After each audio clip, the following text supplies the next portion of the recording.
बबुनी पोखरा नहाए जानी जइहा बबुनी पोखरा नहाए जानी जइहा बबुनी पोखरा के पानी हवे छिछिली त गोरा बिछलइए बबुनी पोखरा के माटी हवे छिछिली त गोरा बिछलइए बबुनी सासू के गोरा जानी लगिहा बबुनी सासू के गोरा जानी लगी बबुनी सासू जे हउए जोगिनिया त जोगावा लगइहे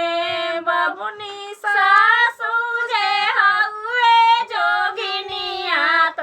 जोगावा लगइहे बबुनी पोखरा नहाए जानी जइहा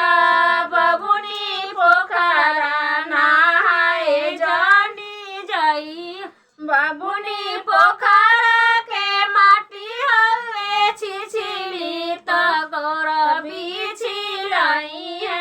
बबुनी पोखरा के माटी हवे छिछिली त गोरा बिछलइहे बबुनी चाची के गोरा जानी लगिहा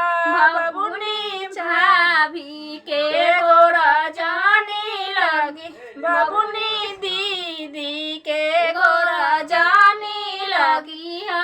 बबुनी चाची जे हउए जोगिनिया त जोगावा लगइहे बबुनी दीदी जे हउए जोगिनिया त जोगावा लगइहे